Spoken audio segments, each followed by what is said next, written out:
I come today kind of wearing two hats. I'm a former school teacher. I taught for 25 years from first grade through seventh grade, and in that period of time I can remember 3 distinct days of standing before my students, from my first graders when the Challenger blew up, in front of my 7th graders when 9/11 hit, and of course without even thinking of any other thing to compare, in 1999 on April 20th when Columbine occurred in Colorado. I think that was a day that was, for every teacher in Colorado particularly, a day of much revelation. It was a wake-up call, and it was a day that kind of brought to the forefront something that I think every person that works with students fears. We all have seen those children in our classrooms that we know are not being touched. Somehow or other, there's something missing. And I think the most disturbing thing, and I'm sure for every teacher that ever taught, both Eric Harris and Dylan Klebold had to have had extreme remorse in their heart just for, could I have done something different? And I think that's the question we all ask. I do want to dedicate today to those students that did lose their lives on that day, and I just want to say their names because these are real people and real families that were touched. Kyle Velasquez, Rachel Scott, Stephen Kernell, Cassie Bernal, Isaiah Scholes, Matthew Ketter, Lauren Townsend, John Tomlin, Kelly Fleming, Daniel Mauser, Corey DePuter, Daniel Rohrberg, and the teacher David Saunders. That was a day that those families' entire lives changed, and so did our state, and so did our nation. But that's not the end of the story. I think when we look at those kinds of tragedies, we can say, oh gosh, that's too bad that that happened in Colorado. It's too bad it happened at Columbine High School. By the grace of God, it could have happened any place, anytime, anywhere. Since then, there has been a memorial library that's been built. It took 8 years to get to that. Immediately after Columbine, everyone wanted to do something. There were t-shirts sold, there was a license plate made, there were all kinds of actions immediately. But down the road, it took a long time to raise funds to actually build a library to reinstate life back to that very site where such tragedy had taken place. There's also the Dave Saunders School Teacher Scholarship that is given each year to different teachers.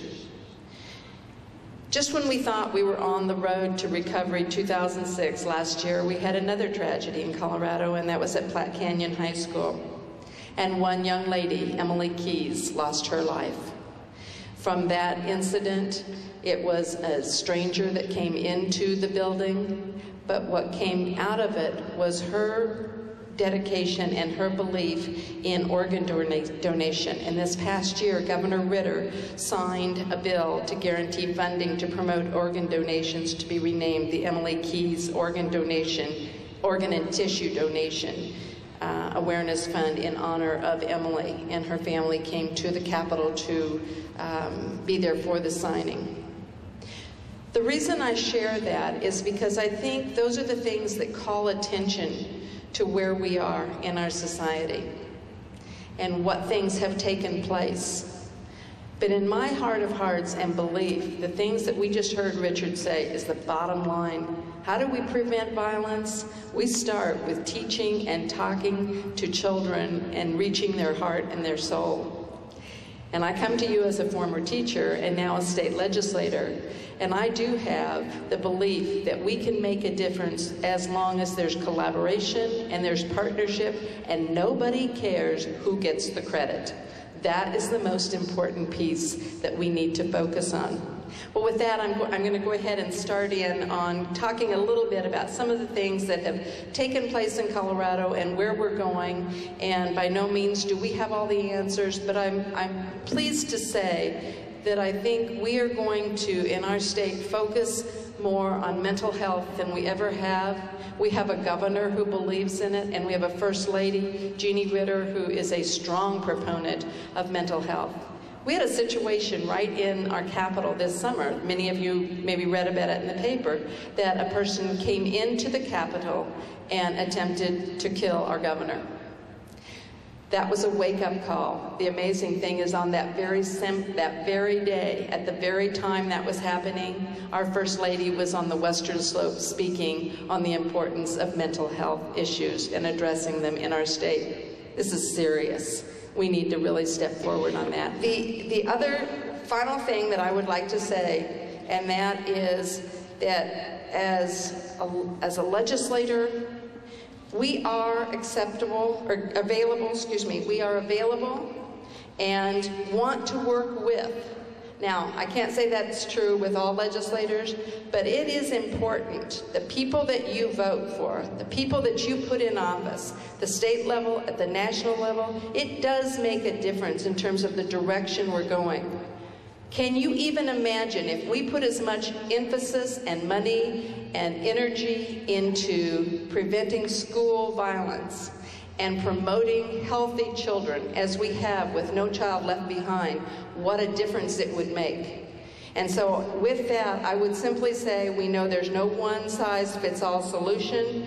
So what we have to do is work together. We need to pull together, as we have with this conference, the best minds and work together to make this happen. Our schools are still the very safest place for children to be. And it is our job, and it is really our mission, I think, that we give our children the hope for the future, that on those bad days, we close the bad things in the car door before we get out, and we go in, and we promote, not in a fake way, because kids obviously can sense that, but in a sincere passion for life.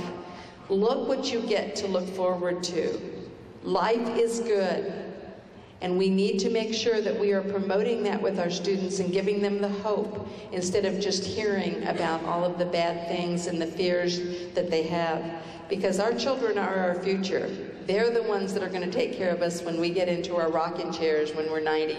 So with that, I thank all of you for being here today. I thank you for the opportunity for me to share. And God bless each one of you, and have a great rest of the school year.